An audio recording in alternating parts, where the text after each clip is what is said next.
এটা কথা হিমন্ত বিশ্ব শৰ্মাই পুলিচ বাহিনী লগাই দমনমূলক নীতিৰে যিটো ভয় খুৱাই প্ৰতিবাদ নস্বাত কৰিব বিচাৰিছে আজি আমি দেখুৱাই দিলোঁ যে অসমৰ তৃণমূলৰ প্ৰতিজন যুৱক মহিলা কৰ্মীয়ে হিমন্ত বিশ্ব শৰ্মাৰ পুলিচৰ কন্দুৱা গেছক ভয় নকৰে, বুলেটক ভয় নকৰে, পুলিচৰ ৰঙা চকুক ভয় নকৰে।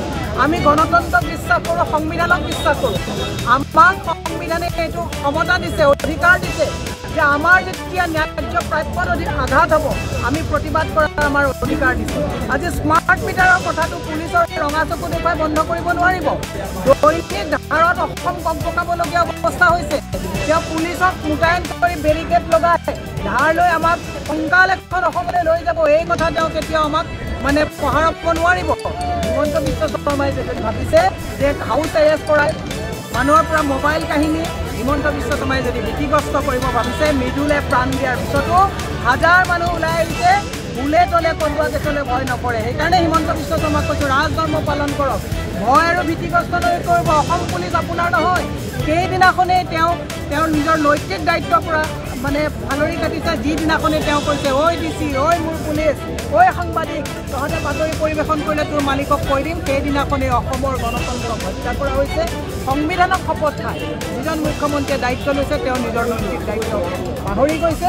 আমাৰ প্ৰতিবাদ চলি থাকিব যেতিয়ালৈকে এই 23 লাখ মানুহৰ ঘৰত জোৰ জবৰদস্তি স্মাৰ্ট মিটাৰ লগালে, কিন্তু সেই স্মাৰ্ট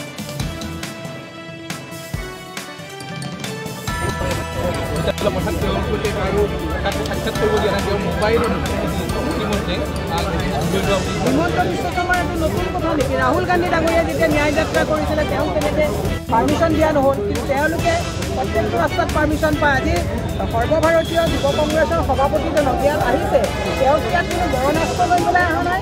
প্ৰতিবাদ তেওঁলোকে আমি অহিংসভাৱে আন্দোলন কৰিব আহিছোঁ, তাত হাউচ এৰেষ্ট কৰাইছে। আজি আমাৰ জুবেৰ নামক হাউচ এৰেষ্ট কৰা হৈছে। কি প্ৰমাণ কৰে?